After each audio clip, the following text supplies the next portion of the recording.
UPPLनि नंगौ दिनै 17थि गायसनथाय सान दिनैनि बे अक्ट'आवनो 2015 मायथाइयावहाय क'क्राझारनि जि दतमा थुलुंगाफुरियावहाय बे राजखान्थि हान्जाया जोनोम लादोंमोन आरो बिनि जोनोम होनायनि गेदेरथार मोनसे उद्देश्य दङमोन। नोंथांमोना मिथिगौ 1987 निफ्रायनो सनकस्त सदिया बड'लेण्ड दाबिनानै नोंथांमोना मिथिगौ दुलाराय बर' फरायसा आफाद बे समनि बड'फा उपेन्द्रनाथ ब्रह्मनि दैदेननायाव सोमावसारनाय जादोंमोन आरो लोगोसे NDBआबो सभरेनिटि नागिरनानै बिथांमोनाबो सोमावसारगासिनो दङमोन आरो बे मोनसे गोब्राब सोमावसारनायनि गेजेरजों बर' हारिया दिनै BC BTC BTR जाफैबाय।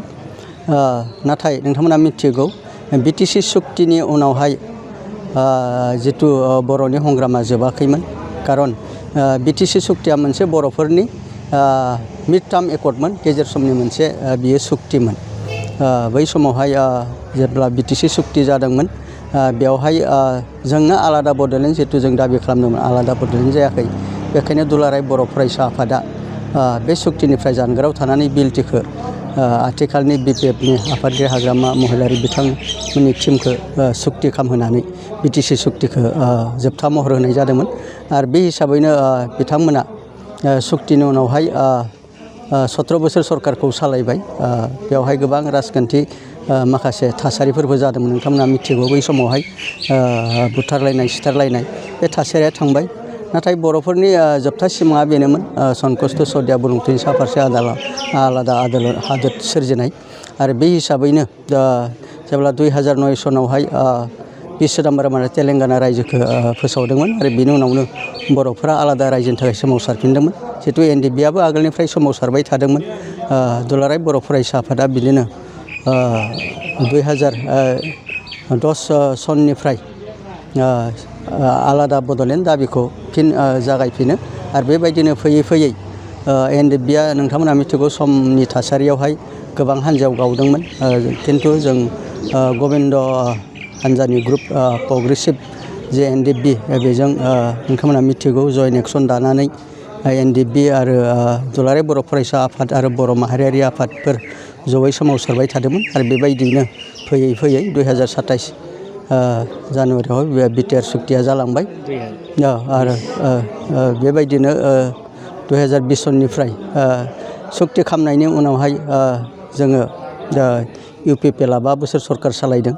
नाथाय नोंथांमोना मिथिगौ बे सुक्तिनि सिगां जिहेतु जों UPPL हिसाबै जोनोम मोनदोंमोन, बिनि सिगां UPPL जोनोम जानायनि सिगां 2014 सननि 26 जुलाइआवहाय क'क्राझारावहाय क'क्राझारनि कालचारेल कमप्लेक्सआव नैबे BTC बा BTR ओनसोल आथिखालाव जि दङ बे ओनसोलनि गासै हारि माहारिफोरनि आफादफोरखौ लानानै बेवहाय मोनसे स्पेसियेल कनभेनसन जादोंमोन आरो बे स्पेसियेल कनभेनसनावहाय बै समनि जि बर'नि जेंना जेंगोना बेखौ मोनसे सलुसन खालामनो थाखाय PCDR खौ दादोंमोन राजनैतिक उद्देश्यजों।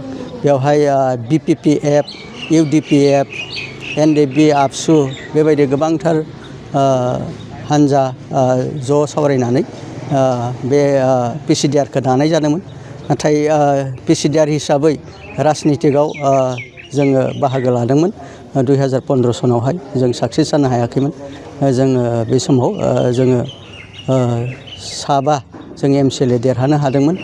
दा बेनि उनाव फैयै फैयै बे UPPL बे PCDR खौ उनावहाय 1 बोसोरनि उनावहाय क'क्राझारनि दतमा थुलुंगा फोथाराव बेखौ UPPL हिसाबै महर होफिननानै मोनसे आबुं राजखान्थि हिसाबै दानाय जायो आरो बिनि गेदेरथार उद्देश्यआ बेनोमोन बर'नि जि जेंना जेंगोना आलादा बड'लेण्ड दाबिनानै जि सोमावसारनाय बेखौ फोजोबनाय, बेनि उनाव NDBनि जि आर्म्स रिभलिउसन बेखौ फोजोबनाय आरो जों बे ओनसोलाव थानाय हारि माहारिनि गेजेराव मोनसे हारमनि पिस एन्ड डेभेलपमेन्ट लाबोनाय, बिनि उनावहाय इकुवेल जास्टिस बेखौ जोङो मोनफ्रोमबो हारिफोरनो होनाय आरो बेनिफ्राय जोंनि जि सम्पति निरापत्ता जिबननि निरापत्ता सेफटि सिकिउरिटि बेबायदि 6-7तासो गेदेरथार मोनसे थांखि लानानै UPPLआ जोनोम जादोंमोन आरो बेनि गाहाय आफादगिरिया बै समाव इउ.जि. ब्रह्म बिथाङानो फाउन्डारमोन।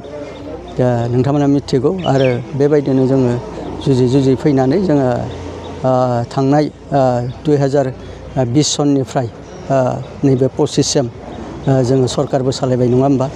दा बे समावहाय प्रमद बर' बिथांनि दैदेननायाव गोबांथार मिशन लाबोनानै बे ओनसोलाव दिनै जोङो इकुवेल डेभेलपमेन्ट लाबोनायजों लोगोसे जि BTCनि 40टा समस्तिखौ गहपुरनि हालुंगिसिम गोसारहोनानै इरेक्सनसो खालामनानै 60टा जों खालामनाय आरो लोगोसे बे ओनसोलावहाय ट्राइबेल इउनिभारसिटिनिफ्राय जागायनानै मेडिकेल कलेजनिफ्राय जागायनानै एग्रिकालसार इउनिभारसिटिनिफ्राय जागायनानै स्पर्ट्स इउनिभारसिटि बेबायदि गोबांथार अनुस्थान प्रतिष्ठान जिहेतु बिटिआर सुक्तियाव दङमोन बेफोरखौ गायसननानै बे ओनसोलाव डेभेलपमेन्ट लाबोनाय सोलोंथाइ बिथिं हारिमु बिथिं मोनफ्रोमबो बिथिङावहाय प्रमद बर' बिथाङा मिशन आरो भिजन बानायनानै UPPL बानायनानै मोजां भाबे सरकारखौ सालायबाय थादोंमोन। आरो बिनि उनावहाय 2025आव नोंथांमोना मिथिगौ बिसायख'थि फैबाय। बे बिसायख'थियाव जोङो एसे जों खैसारि होननानै बुंनांगोन। खैसारि खालामनानै जोंनि बे UPPL हान्जाया जि 5 बोसोर मोजां भाबै सरकार सालायदोंमोन आरो बे ओनसोलाव जौगानाय लाबोदोंमोन। बेफोरखौ निस्सय माखासे बेक्ति बा दैदेनगिरि बा माखासे हान्जाया निस्सय सुखुवाखैमोन जानांगौ बा बिथांमोना बिनि फारसे मोनसे जिला जिनेस भाब दङमोन खोमा। बेनि थाखाय माखासे खैसार खालामनानै UPPLखौ फेजेनदों होननानै आं दिनै बुंनो सानो। नाथाय दिनै नोंथांमोना मिथिगौ दिनै UPPLआ जेनदोंब्लाबो बिनि मिशन भिजन बे बाथ्राफोरखौ दिनै रायजो राजा अनुभब खालामदों। दुरान काप बायदिया दिनै बर'नि बिखा जि BTCनि बिखायाव जादोंमोन बियो गुवाहाटियाव थांबाय नङा होमबा। बै समावहाय जोंहा बड'लेण्ड FC दङमोन। बिथांमोना मालाबा देरहादोंमोन गरसे गरनैयाव जेनदोंमोन। दाख्लै जों 6 गलाव जेननाय नुदों। जोंनियाव CM काप जादोंमोन। मोनफ्रोमबो VCDCआव जादोंमोन, ब्लक अफिसाव जादोंमोन, डिस्ट्रिक्टआव जादोंमन। खोब मोनसे ग्रोम लिटारारि फेस्टिभेल जादोंमोन, ड्रामा फेस्टिभेल जादोंमोन। बेबायदि गोबांथार प्रग्राम जादोंमोन। हारिमु बिथिङाव खामानि मावनाय गेदेमा बिथांमोनखौ बान्था होनाय जादोंमोन। दिनै बागुरुम्बा नोंथांमोना मिथिगौ जोंनि सरकारनि समाव जायाखिसै, नाथाय बै समावनो कमप्लिट बेखौ डिसिसन लाखानानै प्लानिं खालामखानानै दोननाय जादोंमोन। बागुरुम्बा दिनै बिश्वआवनो BBCनि माने बयनिख्रुइ बेस्ट मोनसे पिक्सार हिसाबै बियो आजावजादों। बेबायदि प्रमद बर'नि समावहाय मोजां खामानिफोरा जादोंमोन। नोंथांमोना मिथिगौ दिनै बे ओनसोलखौ जौगाहोनो थाखाय हिउमेन रिसोर्स सोरजिनो सुपार 50 दङमोन। मेडिकेलाव नों 50टा, इन्जिनियार 50टा, डक्टर बेबायदि APSC UPSCनि थाखाय दङमोन। नाथाय दिनै हाग्रामा महिलारि बिथाङा पावाराव फैनानै बेफोर मिशनखौ बिथाङा दिनै मावनो हायैखौ जों नुदों। बिथांमोनखौ जों नुदों सोरबा माने डक्टर बा निट उथ्रिनाय बिथांमोननो 5 लाख हरदों। नाथाय बे 5 लाखआ जों मिथिबाय 6 जन ना 7 जनल' बिथांमोना होदों। दा दिनै बेबायदि 7 साबानोल' होदों। नाथाय जोंनियावथ' बेयो मिशनानो दङमोन। मेरिट बेसिसाव जाय बिथांमोना दिनै क्वालिफाइड जादों बिथांमोना दिनै मेडिकेलानो होन डक्टरानो होन APSC UPSC बिथांमोना कचिं लानो हादोंमोन। दिनै नाथाय बेफोर गैलिया। बेबायदि आरो गोबांथार थासारि नोंथांमोना नुदों। दिनै जोंनि फरेस्ट बायदि डिपार्टमेन्ट जे BTCनि मोनसे ट्रेन्सफार साबजेक्ट बेबायदि BTCनि फरेस्ट अफिसखौ सोरबा रायजो राजाया गाग्लोबनानै सावग्लुंनाय बायदि थासारि जों नुदों। दिनै राजा बिश्वनाथ बिथाङा बुथारजाबाय। बेबायदि जों गावजों गाव जि गोजोन मोनसे थासारि बेखौ मेनटेन खालामनो हायैखौ जों नुदों। दाख्लैबावै फुंखा बसुमतारी बिथाङा दंफां दाननो हानायाव बिथांखौ इनायै गावथारनाय जादों। बिथांखौ गावलायदों होनना बुंदों। नाथाय बिथांहा बहा सिलाइ दंमोन बेखौबो खिथिनो हायाखै बिथांमोना। आरो बिथाङा जुदि नंगौ फरेस्टखौ जोङो रैखाथि होनांगोन। बे माहारियारि मोनसे हाग्रामा हिसाबै गनायथि जाबाय। बेखौ जों रैखाथि होनांगोन। रैखाथि होनायनि थाखाय सोरगिदिं बेवहाय रायजो राजा जि दङ बिथांमोनखौ एवारनेस लाबोनांगोन। बिथांमोननि मदद लानांगोन। बै रायजो राजायानो बे फरेस्टखौ जुदि मोजां एवारनेस होयोबा दिनै मानासनि सेर सेर जों नुयो गोबां बर' गामिफोरा मानासखौ रैखाथि होनो दिनै एवारनेस दङ। बिथिंमोननियाव NGO दङ, मावजि गिन्दि बायदि आफादफोर दङ। दिनै बेफोरखौ मानो बिथांमोना मावनो हायाखै। दिनै फुंखा बसुमतारी बिथाङा जुदि दाय खालामदोंमोनबा बेखौ आयेननि भाबै बेबस्था लानांगौमोन। बेफोरखौ जेलाव हरनो हायोमोन। नाथाय बिथांखौ अयनाय भाबै गावथारनाया बे जोबोद अयनाय जादों आरो बेबायदिनो गोबांथार थासारि जादों। जोङो दिनै रायजो राजाखौ खावलायगोन सांग्रां जा। जों जिखिनि दिनै बिटिआर सुक्ति खालामनानै बे ओनसोलनि हारि माहारि बयखौबो जौगाहोनायजों लोगोसे हा हुनि रैखाथि होनायनिफ्राय जोंनि राव थुनलाइ हारिमु रैखाथि होनायनिफ्राय जि आरो BKWC बिटिआर सुक्तिनि जुगिदि दङमोन बेफोरखौ समस्ति दानाय सिमा थिग खालामनाय जोंहा हाबाफारि दंमोन। नाथाय बे गासै हाबाफारिया दिनै BPF सरकार फैनानै थालांबाय। मानोना बिथांमोना सुक्तिकारि नङा, सुक्ति खालामाखै। बेखायनो बैफोरखौ मा थांखिनि थाखाय दिनै सुक्तिखौ खालामनाय जादोंमोन, बोरै मावनो थांखि लादोंमोन, जिहेतु BPFनाव बे मिसना गैया। दिनै बेखायनो जों बुंनांगोन बिथांमोनखौ जोङो आन्दायनाय बायदि नुदों। आरो नोंथांमोना मिथिगौ दिनै बिथांमोना मनिटरिं कमिटि दानानै गावसोरनि डेभेलपमेन्ट माबा माबि दिनै नायथिंदों। थ' बिथांमोना फैनानै नुदों जे प्रमद बर'नि समावहाय खामानिफोरा मोजाङै जादोंमोन। बेखौ स्वयं अदालगुरियाव फैनानै हाग्रामा महिलारि बिथाङा बुंदों जे प्रमद बर'नि समाव रड एन्ड बिल्डिं डिभिजनाव जोबोद मोजां मोनसे रेकर्ड जादों। दिनै बेनो फोरमान नङा होमबा? स्वयं हाग्रामाया दिनै गावआनो बुंदों जों नंगौखौ नंगौ बुंगोन, नङैखौ नङै बुंगोन। दा बेफोरो माखासे बाथ्रा।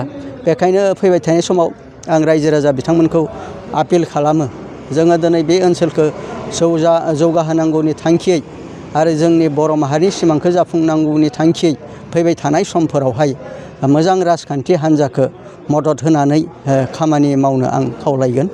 आरो दिनैनि बे UPPLनि 17थि गायसनथाइ जोनोम सानावहाय आङो गायसनगिरि UG ब्रह्म आरो लोगोसे आथिखालनि आफादगिरि रायजो सभानि MP प्रमद बर' बिथांखौ साबायखर बावदों।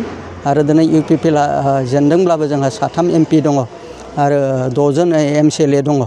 थ' दिनै 3 MPआ दिल्लीयाव थानानै जोंनि बे आद्रा खामानिफोरखौ मावनो नाजागोन आरो रायजो राजा माहारियारि आफादफोरा बेखौ मोजाङै नोजोर होनानै बिथांमोनखौ मदद होगोन, मोजां एडभाइस होगोन। नोंथांमोना मिथिगौ जोंनि थांखि आरो सिमाङा दिनैसिमबो जाफुङाखै।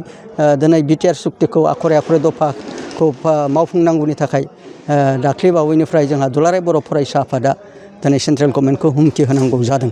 दा बेखायनो गोबां साननांगौ दङ। बेखायनो गासै बर' माहारिनि मेलेमजिबि दल संगठननि दैदेनगिरि राजनितिखौ दान्दिसे बावगारनानैबाबो जोंनि मावना लानो गोनां जे 7था समस्ति दानो गोनां, इरा एक्सटेनसन BKWCनि जोङो समस्ति खुंनो गोनां, समस्ति दानो गोनां आरो बिटिआरजों लोगोसे बिनि बायजोआव थानाय आसामनि बर' फिसाफोरनि राव थुनलाइ हारिमुनि रैखाथिनि जि खामानि मावनो गोनां बेफोरखौ मावनांगोन।